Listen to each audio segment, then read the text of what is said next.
Bismillahirrahmanirrahim. Assalamualaikum warahmatullahi wabarakatuh. Ashadu an la ilaha illallah. Ashadu anna Muhammad Rasulullah. Allahumma sholli ala Sayyidina Muhammad wa ala ali Sayyidina Muhammad. Kama sholaita ala Sayyidina Ibrahim wa ala ali Sayyidina Ibrahim bil alamina innaka hamidum majid. Seperti biasanya, ayo kita ucapkan doa untuk saudara kita yang telah memberikan sholawat atas channel dakwah ini ya. Semoga sholawat itu tercatat menjadi catatan langit amal soleh bagi mereka dan keluarganya. Begitu juga aku ucapkan terima kasih ya kepada kalian semua yang telah mendoakan kebaikan-kebaikan atasku, dan semoga kebaikan doa itu juga tercurahkan untuk kalian semua ya. Jadi intinya kita mendoakan orang baik itu tidak ada ruginya, karena kebaikan itu juga insya Allah akan kembali kepada kita juga gitu. Oke, kita lanjutkan. Kemarin sudah aku beri introduction ya tentang siapa sosok Zulkarnain itu di seri pertama. Sekarang kita masuk ke seri kedua ya. Seri kedua. Minum dulu. Bismillahirrahmanirrahim.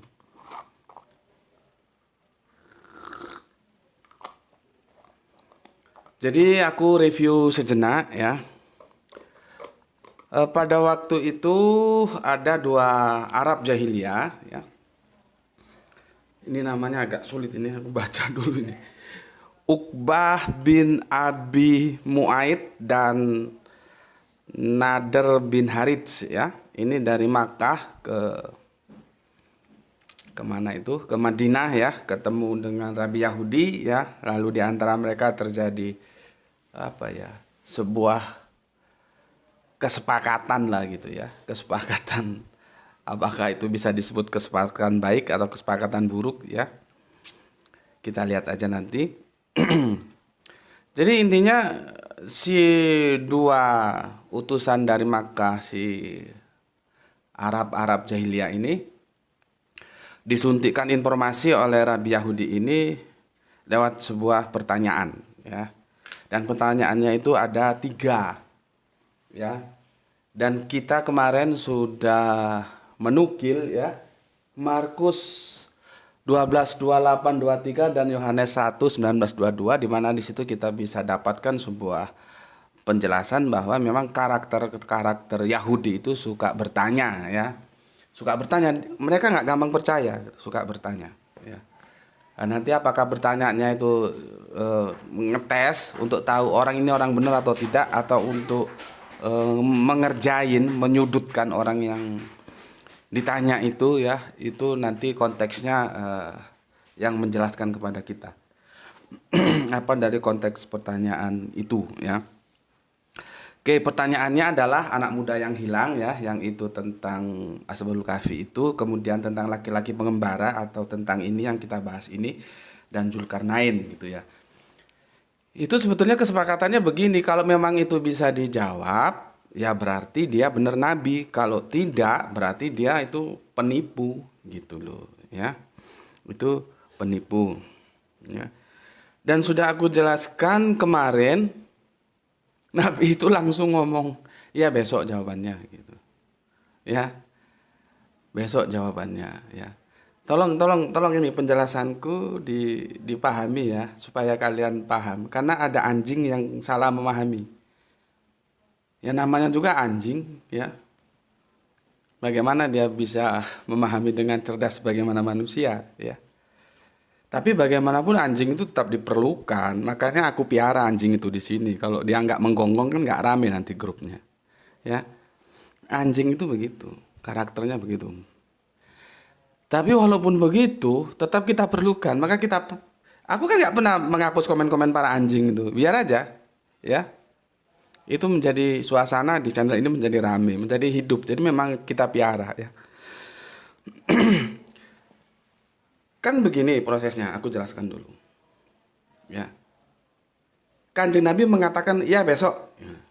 Kanjeng Nabi melupakan Allah.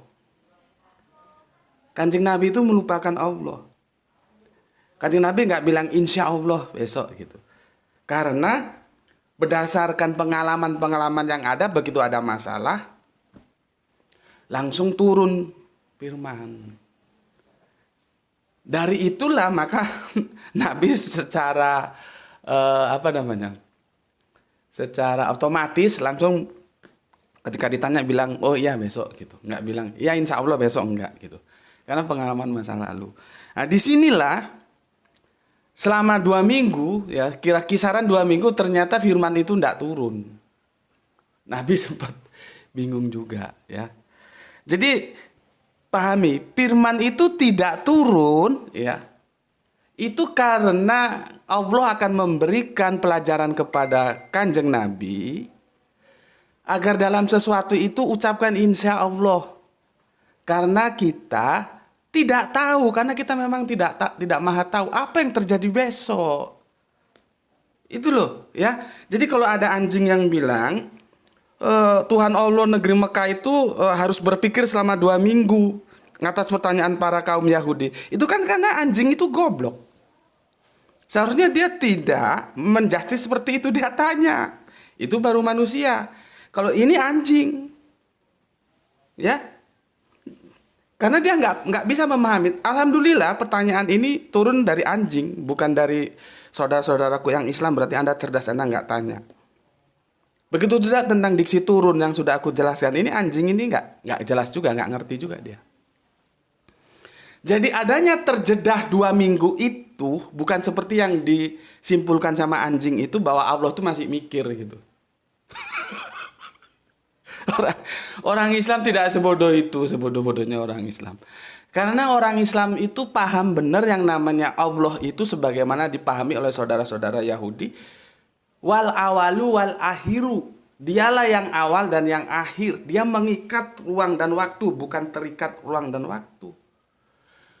Karena Allah itu mengikat ruang dan waktu, dialah yang awal dan dialah yang akhir, dialah yang alfa, dialah yang omega. Maka dia menjadi maha tahu. Karena dia maha tahu berarti dia menjadi kuasa, penguasa. Jadi nggak ada dalam benak orang Islam ada nabi kok Allah kok nunggu-nunggu itu. Orang Allah itu maha tahu.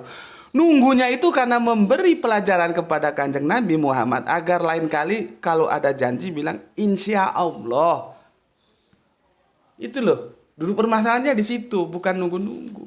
Nggak ada dalam benak orang Islam seperti itu, karena orang Islam alhamdulillah cerdas-cerdas semua. Yang namanya Allah itu alfa omega, wal awalu wal akhiru. Konsekuensi kalau kita belajar teori fisika ya.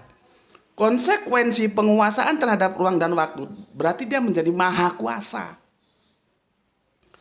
Makanya berat, secanggih apapun ketika doktrin itu dimasukkan kepada Islam, itu berat untuk percaya bahwa ada Allah itu bisa telanjang pakai sempak, bisa diludahi sama hansip-hansip Romawi yang dibon dari Syria sana. Itu enggak logis gitu loh. Enggak masuk akal. Karena apa? Allah itu sudah wal awalu wal akhiru. Sudah alfa omega dia. Artinya dia maha kuasa. Dia menjadi penguasa karena dia menguasai ruang dan waktu. Dia mengikat ruang dan waktu. Karena dia maha kuasa, tidak mungkin ada Allah kok yang sebetulnya kan itu videoku lihat masih ada tuh. Meskipun teman-teman protes, silahkan protes. Ayo kita bertarung secara akademis. Apakah Yesus itu tersalib pakai penutup atau telanjang? Ya. Adapun pakai sempak itu karena estetika saja disempaki. Dalam logika orang Islam tidak mungkin ada Allah kok digantung. Allah itu tempat bergantung, bukan Allah yang digantung. Gak mungkin ada Allah kok pakai sempak. Sebetulnya nggak pakai sempak, telanjang itu. Nggak mungkin ada Allah ditempeleng, diludahi, nggak mungkin. Sulit masuk ke logika orang-orang Islam. Karena apa? Ya wal awalu wal akhiru. Allah itu maha tahu. Maka tanya seperti ini, ya Ada Tuhan kok menunggu ya, perlu waktu 2 minggu. Itu kan kegoblokan dia, nggak ngerti apa yang aku jelaskan. Bahwa menunggu itu memberi pelajaran kepada Kanjeng Nabi Muhammad yang tidak menyertakan Allah. Sedangkan kita tidak maha tahu apa yang terjadi besok. Maka sebagai pelajaran yang diberikan setelah 2 minggu baru turun itu ayat. Gitu loh. Itu ya. Tapi untungnya ini kan komentar dari anjing ya. Jadi ya nggak ada masalah. Jadi tidak membuat aku kecewa gitu loh. Artinya aku berhasil menjelaskan kepada saudara-saudara peer-peerku yang lainnya bahwa dia paham ya. Bahwa itu kan jejak digitalnya masih ada. Setel aja video yang kemarin. Bagaimana aku menceritakan kenapa harus terjedah selama hampir 2 minggu itu. Ya. Terus berikutnya kata turun ini lagi. Tapi alhamdulillah yang komen ya anjing itu lagi. Seharusnya dia tanya, kalau ada kejanggalan tanya dengan baik, aku jawab dengan baik. Gitu loh ya. Ya. Dia bilang begini. Koco, katanya Nabi Arab situ sudah lulus dalam ajarannya si Jibril dalam Gua Hiro. Tutat. Kenapa juga dia harus menunggu jawaban selama 2 minggu dari Tuhan Allah negeri Mekahnya Tuco gitu ya. Disingkat-singkat ya. Ya ini kan anjing-anjing yang goblok. Karena dia, jangankan pelajaran yang lama, ini kan sudah aku jelaskan lama beberapa waktu yang lalu. Orang yang kemarin jejak videonya aja bisa di setel sekarang, dia memahami waktu 2 minggu kenapa terjadi jeda aja nggak bisa kok. Makanya aku sarankan kepada teman-teman Islamku dan kepada siapapun sebetulnya, kalau ada uang itu jangan pelit, jangan medit. Kan dalam Islam kita kikir terhadap diri sendiri aja enggak boleh. Meskipun terhadap diri sendiri, artinya kepada orang lain juga ya enggak boleh. Tapi kita boros juga enggak boleh. Artinya begini loh yang aku pesan. Kalau kamu punya rezeki, beli makanan-makanan itu yang mencerdaskan otakmu. Jadi kalau dikasih tahu orang, dikasih penjelasan itu ngerti, otaknya itu cerdas gitu loh. Ya. Beli buah apa, jangan medit-medit. Nanti Allah ganti lagi rezeki yang lain, kamu beli buah. Buah apa yang itu hubungannya nutrisi otak kita menjadi cerdas atau gizi atau apa gitulah ya. Beli gitu. Jadi tapi alhamdulillah ini teman-teman Islam sudah cerdas ya. Dia tahu tentang diksi turun yang aku jelaskan kemarin. Nah, kalau anjing ini ya dia mungkin otaknya nggak pernah diisi nutrisi, jadi dia nggak paham. Ya, kan aku jelaskan beberapa tahun lalu sudah aku jelaskan. Ya, logikanya lah seorang dosen itu mesti lebih dulu dari mahasiswanya karena dia akan mengajar. Seperti aku nih ya. Ketika aku itu mau mengajar katakanlah statistik quality control, maka aku harus lulus dulu statistik quality control. Nggak mungkin aku belum lulus statistik quality control terus aku ngajar statistik quality control, kan bisa bonyok di lapangan. Mahasiswanya nggak tahu, dosennya juga nggak tahu, itu loh. Begitu juga aku misalkan ngajar tentang operation research gitu ya. Gus Meti ngajar mata kuliah apa? Operation Research itu. Itu pasti aku sudah lulus mata kuliah Operation Research. Kalau enggak kacau orang. Masa belajar antara dosen dan murid belajarnya waktunya relatif dekat. Apa bisa juga dibilang bareng, kan tidak mungkin. Maka ketika aku mengajar statistik quality control berarti aku sudah lulus, sudah belajar statistik quality control dari mulai A sampai Z. Begitu juga ketika aku mengajar inventory control, berarti aku harus sudah lulus inventory control dari A sampai Z. Baru aku ngajar mahasiswaku. Begitu juga Kanjeng Nabi. Ya, itu sudah lulus 6.236 ayat. Ini sudah lulus pendidikannya di Gua Hira.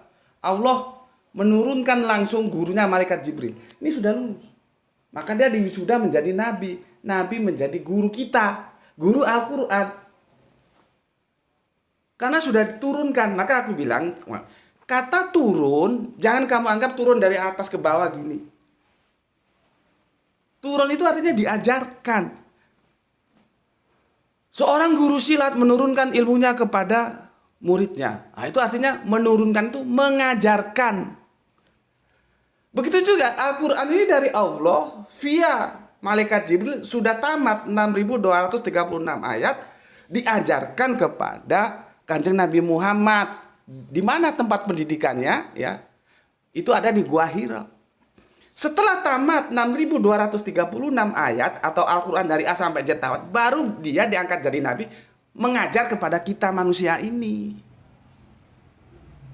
Itu namanya turun. Diajarkan. Ya. Oke, pahami sampai di sini. Setelah itu, pertanyaan timbul, itu turun yang kemana? Turun itu ada dua Al-Quran itu.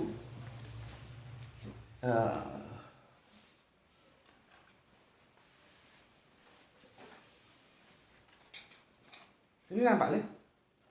Turun, ya. Itu artinya apa? Diajarkan. Diajarkan. Turun pertama itu ke Kanjeng Nabi. Ini turun pertama, selesai Kanjeng Nabi.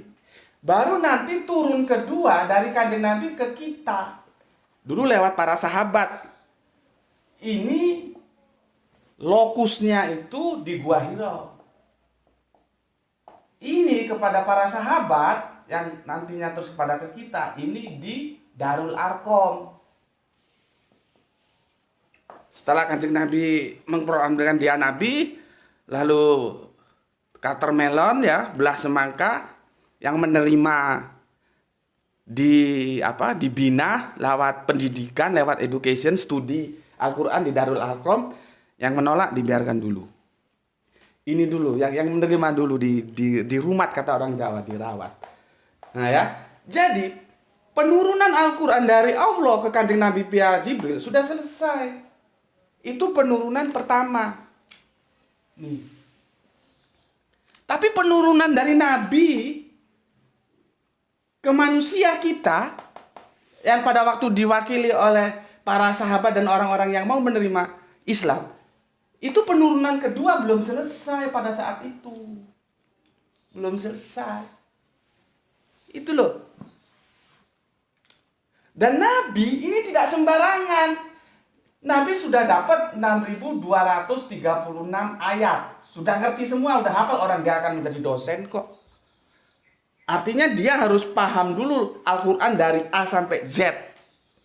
Baru dia ngajar seperti aku. Aku mau ngajar inventory control. Aku harus lulus dulu dari A sampai Z tentang inventory control. Baru boleh ngajar. Begitu juga Nabi. Kan lucu kalau nabinya belum tahu. Manusianya juga belum tahu. Gimana tentang sebuah problem, dosennya belum tahu, mahasiswanya juga belum tahu. Ya, ini penurunan kedua ini yang sama anjing itu dia tidak paham. Seharusnya kalau dia manusia dia tanya bagus-bagus, aku jelaskan. Ini anjing, ya maklum saja. Dan kita perlu anjing, memang kita piara di sini. Karena kalau anjingnya nggak menggonggong, nggak rame ini channel nggak rame, biarin saja. Kamu lihat, aku pernah hapus gonggongan para anjing itu kan, nggak, biarin saja. Gitu ya. Nah, penurunan dari Kanjeng Nabi, ya, dari Kanjeng Nabi ke manusia ini atas izin Jibril yang disuruh mendampingi, ya, oleh Allah. Jadi tidak sembarangan. Ada orang tanya, gue punya 626 ayat. Ada orang tanya, nih. Ada orang tanya, ini. Ada orang tanya, ini. Lu kira sembarangan apa? Harus ada izin dari Jibril. Sudah Jibril kasih izin, baru diturunkan itu. Penurunan kedua dari Nabi ke kita. Jadi ada dua penurunan. Penurunan pertama sudah tamat studi di Gua Hira. Penurunan kedua sudah berikutnya melalui proses sampai nanti 6.236 dalam waktu 10 tahun tambah 13 tahun 23 tahun kalau dibulatkan selesai. Baru nanti leluhur kita, sesuatu kita mengajarkan kepada kita, menurunkan kepada kita sekarang ini. Jadi penurunan itu terus sampai nanti aku menurunkan, aku dari orang tuaku, dari guruku diturunkan Al-Quran. Aku sekarang menurunkan ke Graito. Graito nanti menurunkan ke cucuku lewat anaknya Graito. Itu penurunan itu terus. Yang sudah selesai itu penurunan yang dahulu sudah selesai. Nabi sudah selesai. Ya, kepada para sahabat sudah selesai. Ini kita anggap penurunan kedua. Penurunan kepada kita ini terus. Makanya generasi-generasi Islam itu harus diturunkan Al-Quran, diajarkan Al-Quran. Begitu loh maksudnya. Terus kan dia otaknya otak goblok. Dia kira, loh kalau sudah diturunkan kok Nabi diam saja ketika ditanya. Memangnya kok mbahmu apa? Begitu tanya jawab, begitu tanya jawab. Tidak, semua dalam kontrol Jibril. Nabi itu untuk menjawab itu harus ada rekomendasi dari Jibril, bukan seenaknya saja dia jawab gitu loh. Makanya ketika selama 2 minggu izin itu belum turun, ya tidak dijelaskan. Baru kemudian diberi recommended turun, ya sudah turun. Gitu. Tapi ya maklum lah ya. Bismillahirrahmanirrahim.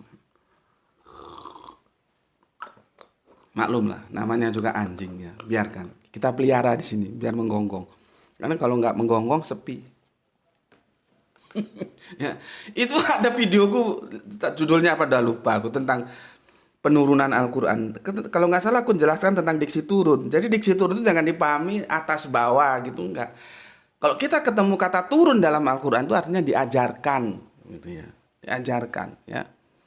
Jadi ini alhamdulillah pertanyaan ini tidak datang dari teman-teman Islam ya. Artinya teman-teman Islam sudah paham yang aku jelaskan kemarin ya. Ya tinggal anjing satu ini ya. Ya kalau dia sih nggak ada urusan mau paham mau enggak sih, bukan urusan gue. Ya. Ini hanya sekedar mereview saja ya, begitu penurunannya. Oke. Sekarang kita lanjutkan tentang, aku buka Al-Quran dulu ya. Kamu buka Al-Quranmu ya, surat Al-Kahfi surat 18. Kalau ini bisa selesai kita selesaikan, kalau enggak ya menjadi 3 seri ya. Menjadi 3 seri. Oke, buka surat yang ke-18 ya. Sebelumnya begini, aku kasih gambaran dulu untuk kalian ya. Bahwa aku setuju ya. Jadi aku kalau setuju ya aku bilang setuju, kalau enggak. Aku setuju dari beberapa referensi yang aku baca para ulama gitulah ya, mengatakan bahwa Zulkarnain itu bukan nama eksistensi loh. Jadi Zulkarnain itu gelar. Dia nama gelar ya. Zulkarnain itu nama gelar. Aku sepakat itu ya. Nanti aku jelaskan bagaimana kita memahami Zulkarnain ya, dari secara etimologi apa itu Zulkarnain, karena nanti beda-beda. Seperti kemarin waktu kita bahas tentang haramnya mengucapkan Natal ya. Itu kan beda-beda ketika memahami. Karena ada satu kata itu punya banyak makna, tinggal pilihannya apa gitu. Ya. Di surat apa kemarin? Surat 25, 72. Coba aku buka dulu ya. Sekedar mereview surat 25, 72. Di situ ada kata zuro ya. Waladina la yasihaduna zuro. Nah, itu memahami zuro itu beda-beda. Ya, sama nanti kita memahami Zulkarnain itu juga beda-beda nanti. Ya, beda-beda. Ada setidaknya 3 atau 4 orang cara memaknanya ya. Zuro itu ada yang mengatakan, oh itu langsung dibawa ke pola kehidupan kaum Azuri yang itu pagan gitu. Ada begitu, macam-macam. Kita kemarin sudah bahas bahwa itu intinya aku tidak mau terjebak pemahaman yang itu, jadi aku ambil umumnya aja, itu adalah perayaan syirik, musyrik, pagan gitu ya. Kita sudah bahas itu bahwa Zuro itu memang polisemi, dia banyak makna. Begitu juga sekarang tentang Zulkarnain ya. Zulkarnain itu nanti gitu juga banyak makna ya. Tergantung nanti mana yang mau kita ambil ya, kita diskusikan lah. Oke, 83. Kamu buka Al-Qur'anmu ya, 83. Aku juga buka nih. Ini ya Al-Qur'anku. Ini aku buka ya. Tetapi sebelum kita membuka perjanjian terakhir, kita buka dulu perjanjian baru ya. Jadi ada perjanjian lama, ada perjanjian terakhir, ada perjanjian baru ya. Perjanjian lama, perjanjian terakhir, perjanjian baru. Kita buka dulu perjanjian baru, yaitu Matius 28:18. Matius 28:18 ya. Ini bingung lagi nih, kenapa lari ke Matius? Mana Injilnya Bapak nih? Mana Injilnya Bapak ya, supaya aku nggak lupa. Nanti biasanya sudah selesai rekaman dia lupa. Ini sudah jelas ya, ini hanya anu kok, review sejenak ya. Oke. Matius 28:11. Seharusnya ini nanti aku jelaskan, tapi takutnya kelewatan, maka sekarang aja mumpung ingat. Bismillahirrahmanirrahim. Matius 28:11 ya. 28:18, sorry. 28:18 ya. Begini kata Yesus. Yesus mendekati mereka dan berkata, "Kepadaku telah diberikan segala kuasa di surga dan di bumi." Ya. Jadi Yesus mengklaim, "Kepadaku telah diberikan segala kuasa di surga dan apa nih tadi? Di surga dan di bumi." Jadi dia nggak surga dan neraka ya, di surga dan di bumi. Makanya kalau Yesus punya kekuasaan yang begitu canggih, kenapa bisa begitu? Karena dia diberi kuasa. Tapi dia tidak maha kuasa. Ini loh. Harus dipahami bagaimana cerdasnya orang-orang kita itu melihat Yesus. Dia memang berkuasa, tapi dia tidak maha kuasa karena kekuasaan itu diberi. Kalau tidak diberi ya dia tidak kuasa. Berarti ada yang maha kuasa ya apa? Yang memberi kuasa kepada Yesus. Jadi makanya teman-teman Islam itu kalau baca Bible itu dia paham ya. Meskipun Yesus itu kuasa, ya memang kuasa, tapi dia tidak maha kuasa. Karena apa dia kuasa? Karena diberi kekuasaan. Kalau dia tidak diberi kekuasaan, ya dia memble, nggak kuasa. Ini sederhana kan? Teksnya juga begitu. Ya, kuasa. Yesus itu diberi kuasa. Ya. Nanti ini berhubungan dengan si Zulkarnain. Ya. Oke. Aku lanjutkan. Buka Al-Qur'anmu ya. Oke, buka. Supaya kita bisa ngaji bareng. Aku bacakan di sini ya. Bismillahirrahmanirrahim. Perikopnya Zulkarnain ya dengan Ya'juj dan Ma'juj. Aku belum menemukan sebuah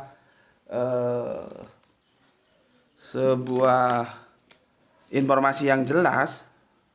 Apakah Ya'juj Ma'juj itu seperti yang ditulis apa itu Magog apa Degok apa gitu ya. Aku belum menemukan, jadi aku wait and see dulu lah ya. Sepertinya kok tidak ada sih ya hubungannya ke sana gitu. Tapi kalau ada yang berpendapat para ulama ke sana ya terserah lah, aku hormati aja ya. Tapi kalau aku sepertinya tidak ada. Oke. Arubiunnya kalian baca lah ya. Kalian sudah lebih pintar dari aku ya. Aku kerangka berpikirnya aja yang aku jelaskan ke kalian. Bismillahirrahmanirrahim. Mereka akan bertanya kepadamu, nah kan? Mereka akan bertanya karena sudah dijelaskan tadi, ini mau diuji, ya. Mau diuji. Nah, sebetulnya di kesepakatan itu antara Yahudi dan dua Arab tadi siapa? Uqbah bin Abi Mu'aid dan Nader bin Al-Harits itu sudah ada kesepakatan. Kalau dia bisa menjawab berarti dia nabi, kalau tidak berarti dia pembohong gitu. Itu sudah ada kesepakatan tuh di antara mereka.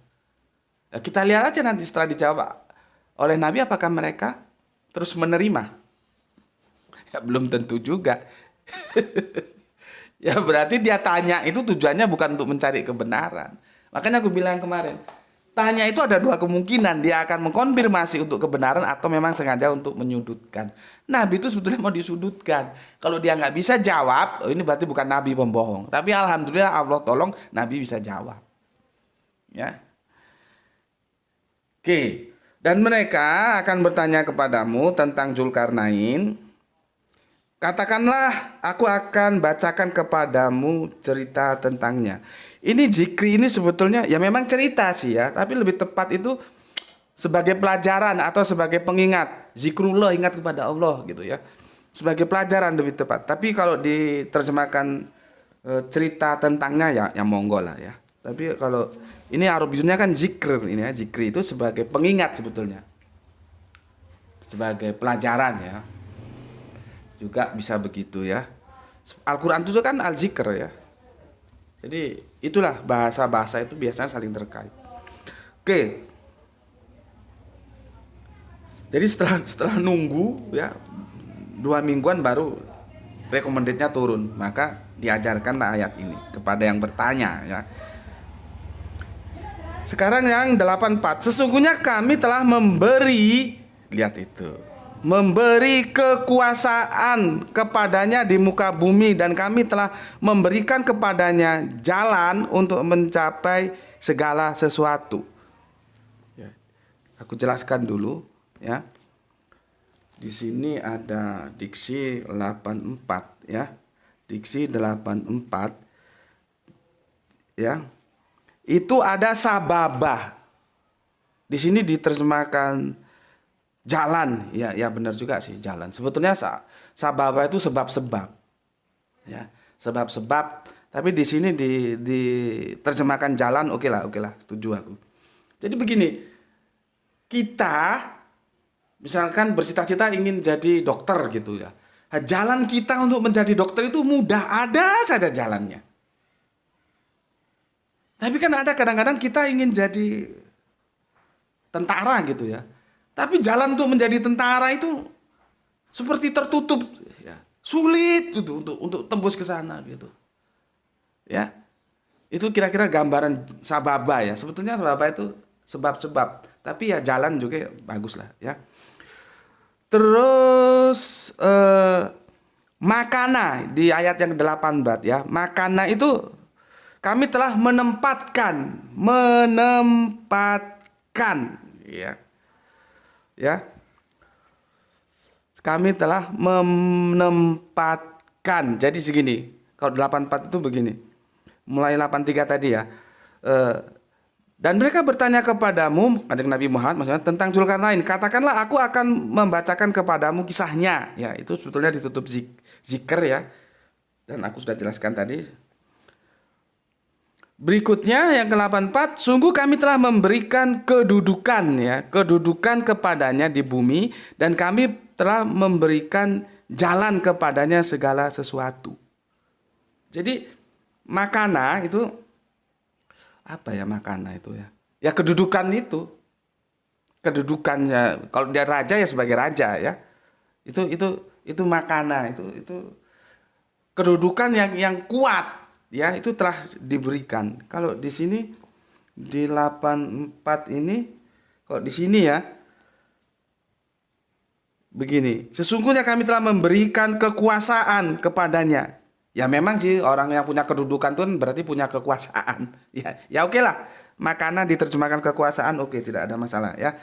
Artinya orang yang berkuasa itu dia punya kedudukan, berarti dia punya kuasa gitu ya. Nah, di sini Sesungguhnya kami telah memberikan kekuasaan kepadanya. Kepada siapa? Zulkarnain. Apakah Zulkarnain terus menjadi kuasa? Iya. Tapi apakah dia maha kuasa? Tidak.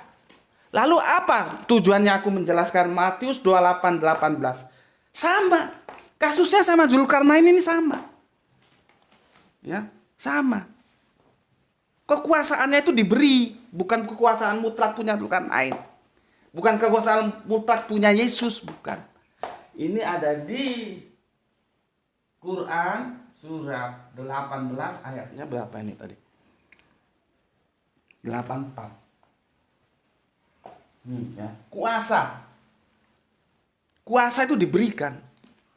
Ya, ini nanti akan membantu kita untuk mencari tahu siapa sih Zulkarnain ini. Kalau ini Yesus, ya, diberi.